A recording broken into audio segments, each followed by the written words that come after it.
Hello friends, कैसे हैं आप लोग। आशा करती हूँ आप लोग अच्छे और स्वस्थ होंगे। जैसा कि हमने 8th क्लासेस कंप्लीट कर ली हैं, आज हमारी 9th क्लास है। क्लासेस आपको कैसे लग रही हैं कमेंट में आप अच्छे से बता सकते हैं। कोई प्रॉब्लम हो तो आप कमेंट करके पूछ सकते हैं। लेकिन सबसे पहले आपको लाइक एंड सब्सक्राइब करना है, क्योंकि मोटिवेशन बहुत ज़रूरी है आगे क्लासेस लेने के लिए। गाइस, मेरे नोट्स बहुत इंपॉर्टेंट हैं। ये इतने इंपॉर्टेंट नोट्स हैं कि मैं कुछ बता नहीं सकती, क्योंकि ये जो नोट्स जब मैं रेडी कर रही थी तब मैं ये सोच रही थी कि मैं साइंस कैसे क्लियर कर पाऊंगी। लेकिन जब मैंने ये नोट्स क्लियर किया, मैंने बहुत जगह से सोर्स से मैंने ये नोट्स बनाए हैं। बहुत हेल्पफुल नोट्स हैं, तो प्लीज़ आप इसका बेनिफिट लीजिए और फर्स्ट टाइम में इसे टेट क्लियर कर लीजिए। चलते हैं अपनी क्वेश्चन की ओर। ओके फ्रेंड्स, सूक्ष्म पोषक तत्व का ग्रुप या समुच्चय, मतलब ये क्या है। सूक्ष्म पोषक तत्व हमारे जो लिए ज़रूरी होती हैं, ये सारी चीज़ें ये पोषक तत्व के रूप में होती हैं, जिन्हें हम खनिज भी कहते हैं। तो ये क्या होते हैं, ये इंपॉर्टेंट है, ये शॉर्ट फॉर्म में आते हैं क्वेश्चंस। तो इस तरह के समुच्चय में आएगा या ग्रुप में आएगा, कैसे आएगा। तो इसमें क्या होगा, बोरोन को बी से डिनोट करते हैं, आयरन को Fe से, क्लोरीन को Cl से, मैग्नीज को Mn से, तांबा को Cu से, जिंक को Zn से, एंड मोली बड़े नम MO से, और निकेल को Ni से। अगर मैं आपको बता दूं तो मैंने खुद से अपना एक छोटा शॉर्टकट निकाला है इसको लर्न करने के लिए, क्योंकि ऐसे याद नहीं रह सकता ये पूरे 8 नाम। तो मैंने ऐसे में बैठी थी तो मैंने इस तरीके से एक छोटी सी वो लाइन निकाली है, बख्ता आम जिमोनी। इससे क्या होगा, बख्ता आम, क्योंकि जिस टाइम मैंने एग्ज़ाम दिया था उस टाइम गर्मी का सीज़न था, आम का सीज़न था, तो मुझे ये नाम ध्यान आया, जिसके अकॉर्डिंग मैंने ये नाम रख दिया। तो क्या रखता है, बख्ता आम जिमोनी।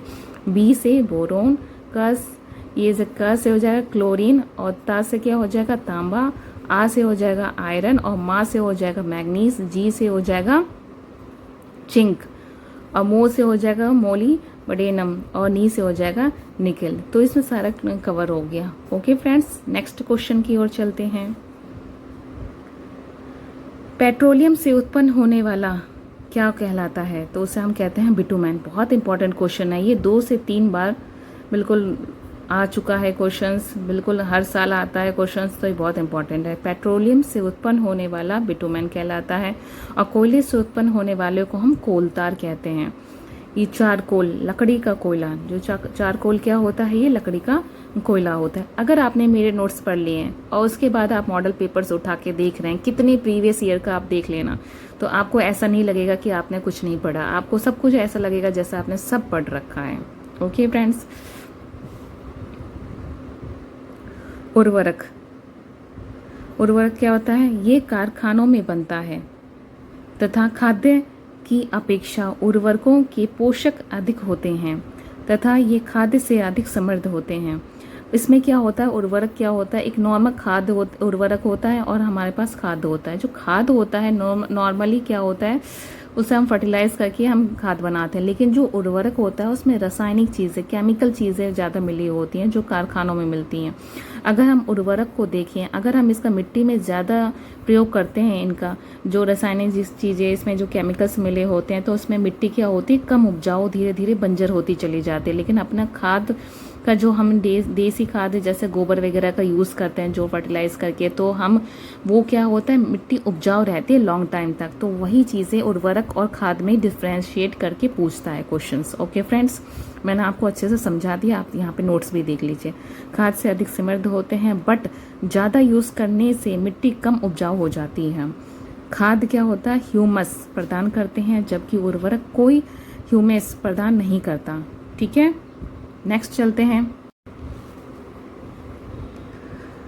अम्लीय वर्षा, सल्फर डाइऑक्साइड। ये तो सबको पता होगा कि अम्लीय वर्षा क्या होती है, सल्फर डाइऑक्साइड। बहुत इंपॉर्टेंट है, पता होने के बावजूद भी हम चीज़ें भूल जाते हैं एग्जाम में। और इसमें क्या होता है, 2 पॉइंट हैं, एक सल्फर डाइऑक्साइड और दूसरा क्या है, नाइट्रिक ऑक्साइड। ओके फ्रेंड्स, तो अब इसमें क्या है हमारा, देखते हैं सरीसृप। एक इम्पॉर्टेंट नोट है, ये भी आप कर लीजिए। मैंने पीछे भी बताया था कि सरीसृप होते क्या हैं, जैसे सांप, कछुए, छिपकली, मगरमच्छ, ये क्या होते हैं, पानी में भी रह सकते हैं और ज़मीन पे भी रह सकते हैं, तो उनको सरीसृप कहा जाता है। ओके फ्रेंड्स, अब आते हैं रेयॉन। बहुत इंपॉर्टेंट क्वेश्चन है रेयॉन का, जो आज का हम जो क्लॉथ्स यूज़ करते हैं, कहते हैं कॉटन के हैं, रेयॉन्स के हैं, ऑनलाइन जो दिखते हैं, तो उसी के इसमें सेंस में है। ओके फ्रेंड्स, जिसे हम आर्टिफिशियल सिल्क कहते हैं। रेयॉन को क्या कहते हैं? Artificial silk. ये रियल सिल्क नहीं होता। ये क्या होता है? लकड़ी के गूदे से प्राप्त होता है, फिर भी यह मानव निर्मित फाइबर है। यह लकड़ी से रासायनिक उपचार द्वारा प्राप्त नीले रंग का होता है। यह रेशम का सस्ता विकल्प है। जब से ये आया है तब से कह सकते हैं कि सिल्क थोड़ी सस्ती हो गई है, क्योंकि आर्टिफिशियल सिल्क के अंदर आता है। ओके फ्रेंड्स, इसे डायरेक्ट कच्चे माल में प्रयुक्त नहीं करते हैं। इसे क्या होता है? ये डायरेक्ट यूज़ नहीं किया जाता कच्चे माल के रूप में। ये भी इम्पोर्टेंट, ये लाइन बहुत इंपॉर्टेंट है। जो भी एक एक लाइन अगर लिखी हुई है तो वो लाइन बहुत इंपॉर्टेंट है। बिल्कुल ऐसा नहीं सोचना कि ये नहीं पढ़ना वो नहीं पढ़ना, क्योंकि एक एक लाइन बहुत इंपॉर्टेंट है, कहीं से कुछ भी पूछा जा सकता है। ओके, इसे डायरेक्ट कच्चे माल के रूप में प्रयुक्त नहीं किया जा सकता। इस टाइप से भी क्वेश्चन आ सकता है, क्या जो आर्टिफिशियल सिल्क रेयॉन होता है उसे डायरेक्ट हम कच्चे माल के रूप में प्रयुक्त कर सकते हैं? तो इसमें कहते हैं नहीं कर सकते। बिल्कुल क्या होता है? नहीं कर सकते हैं। और ये क्या होता है? ये सेल्यूलोज से बनाया जाता है। जो रेयॉन होता है वो किससे? सेल्यूलोज से बनाया जाता है। इंपॉर्टेंट नोट है। नेक्स्ट क्वेश्चन हम देखते हैं निषेचन। निषेचन क्या होता है? ये आंतरिक रूप से भी होता है और बाहरी रूप से भी होता है। तो आंतरिक रूप का निषेचन कैसे होता है? तो इसमें देखते हैं हम मादा शरीर के अंदर होने वाला निषेचन। जो मादा शरीर के अंदर जो निषेचन होता है तो उसे हम क्या कहते हैं? आंतरिक निषेचन कहते हैं। इसका एग्जाम्पल क्या है? जैसे मनुष्य हो गया, मुर्गी हो गया, गाय हो गया, कुत्ता हो गया, मगरमच्छ, सांप में आंतरिक निषेचन होता है। इसमें क्या है? ये चीज़ दो आपको ज़्यादा इंपॉर्टेंट याद रखना है। क्या ये तो आपको याद रहेंगे, लेकिन मगरमच्छ और सांप, इनमें भी जो निषेचन आंतरिक होता है। लेकिन जो बाहरी निषेचन होता है वो किन किन में होता है? मादा शरीर के जो बाहर निषेचन होता है उनको क्या कहते हैं? हम बाहरी निषेचन कहते हैं। इसमें क्या होता है? ये मछली, मेढक, स्टारफिश, जलीय जंतु में ये निषेचन होता है। लेकिन यह उभयचरों में भी होता है। ओके, ये इंपॉर्टेंट रखना है, ये उभयचरों में भी ये निषेचन होता है। और ये खासकर ये क्वेश्चन आता है कि मछली, मेढक, स्टारफिश में निषेचन किस टाइप का होता है, तो इसमें हमें याद रखना है कि बाहरी निषेचन होता है। ओके फ्रेंड्स, वे जंतु जो जल व स्थल दोनों में निवास करते हैं उन्हें उभयचर जंतु कहते हैं। जैसे मेढक हो गया, सैलामेंडर हो गया, इनमें पलकें होती हैं। ओके, चलते हैं नेक्स्ट क्वेश्चन की ओर।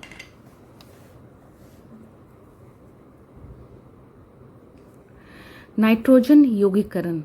नाइट्रोजन यौगिकरण ये क्या है? यह एक रासायनिक अभिक्रिया है जो वायुमंडलीय नाइट्रोजन को अमोनिया में परिवर्तित करता है, जिसे जीवों द्वारा अवशोषित किया जाता है। ये हमने पीछे भी पढ़ा था। हमारा नाइट्रोजन यौगिकरण क्या होता है? जो वायुमंडल में जो नाइट्रोजन होता है उसे जो जीवों द्वारा अवशोषित किया जाता है या प्रयोग में लाया जाता है उसे हम क्या कहते हैं? नाइट्रोजन यौगिकरण कहते हैं। ओके, अब आते हैं हम रिक्तिका पर। ये बहुत इंपॉर्टेंट है, ये पॉइंट। रिक्तिका क्या है? बहुत इंपॉर्टेंट है। इस टोटल सारा बायोलॉजी का क्वेश्चन अभी चल रहा है इस टाइम। पौधे में बड़ी केंद्रीय रिक्तिका होती हैं जो कुल कोशिका आयतन के 90% पे कब्जा कर सकती हैं। सेकंड पॉइंट है, रिक्तिका टोनोप्लास्ट नामक झिल्ली से घिरी होती हैं। ये बहुत इंपॉर्टेंट है। जो इस टाइप से क्वेश्चन आता है कि रिक्तिका जो होती है वो किस झिल्ली से घिरी हुई होती है, तो ये टोनोप्लास्ट से घिरी हुई होती हैं।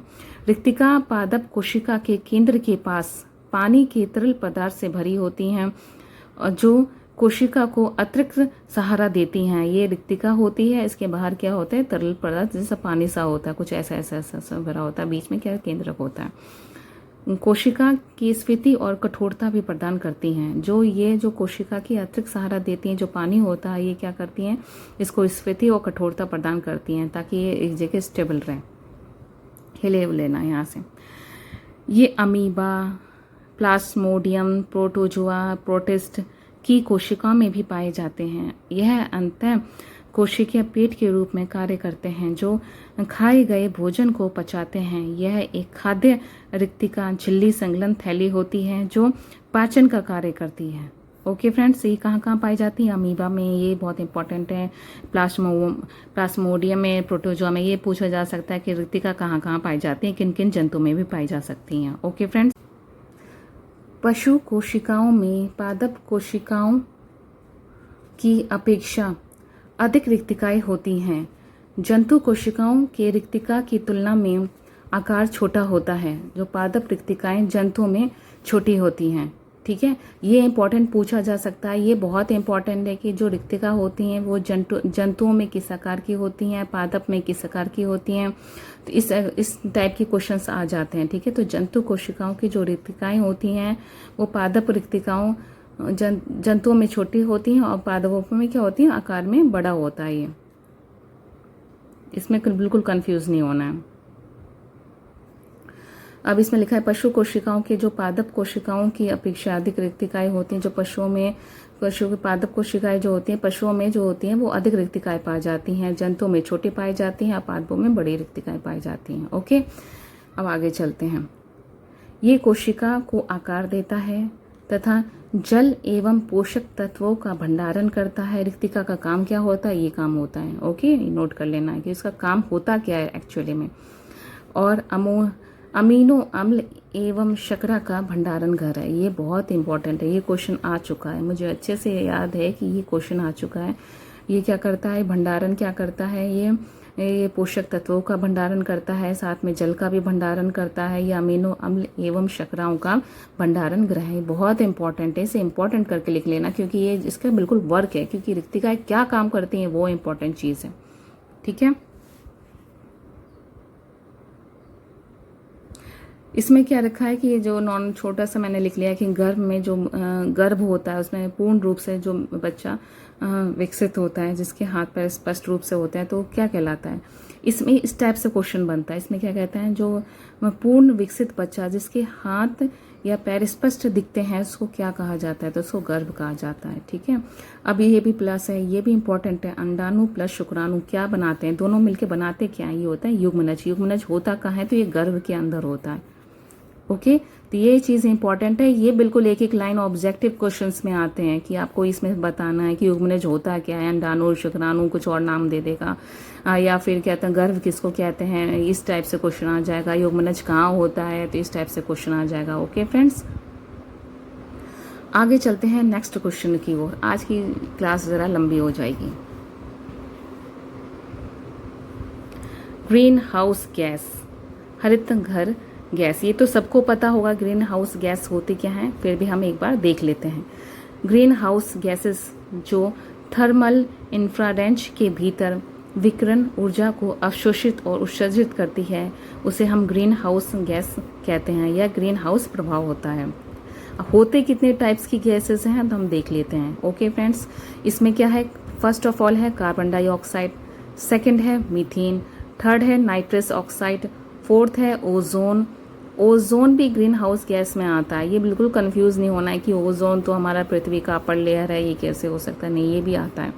फिफ्थ है हमारा जलवाष्प और सिक्स्थ है हमारा CFC यानी क्लोरोफ्लोरोकार्बन। मैंने शॉर्ट में लिख रखा है, आप इसे लेंथ में लिख सकते हैं, क्लोरोफ्लोरोकार्बन। जीवाश्म ईंधन को जलाने पर GHG बढ़ जाता है। मतलब क्या होता है, ग्रीन हाउस गैस। GHG का मतलब क्या होता है, ग्रीन हाउस गैस बढ़ जाता है। ये इंपॉर्टेंट है, ये बहुत इंपॉर्टेंट है, क्योंकि नॉर्मली ये सबको पता होता है, लेकिन ये नहीं पता होता है कि जो जीवाश्म ईंधन होता है उसको जलाने पे ग्रीन हाउस गैस बढ़ जाती है। ये इंपॉर्टेंट पॉइंट है। दक्षता के मायने में क्लोरोफ्लोरोकार्बन सबसे शक्तिशाली ग्रीन हाउस गैस है। पृथ्वी पर ग्रीन हाउस गैस प्रभाव के कारण ही जीवन है। ये बहुत इंपॉर्टेंट लाइन है। इस तरह से क्वेश्चन आ सकता है। जीवाश्म ईंधन वाला भी क्वेश्चन आ चुका है, ये वाला भी क्वेश्चन आ चुका है कि ग्रीन हाउस के कारण क्या पृथ्वी पर जीवन संभव है, अगर ना हो तो क्या होगा, हो तो क्या होगा। इस टाइप से क्वेश्चन आ सकता है। तो हमें ये ध्यान रखना है, ग्रीन हाउस गैस के कारण ही पृथ्वी पर जीवन जो है संभव है। आपको मेरी क्लासेस कैसे लग रही हैं, प्लीज़ आप कमेंट करके ज़रूर बताना। ग्रीन हाउस गैस प्रभाव एक प्राकृतिक प्रक्रिया है जो पृथ्वी के तापमान को बनाए रखने में हेल्पफुल है। ग्रीन हाउस गैस का उत्सर्जन जितना ज़्यादा होगा, पृथ्वी का तापमान उतना ही अधिक होगा।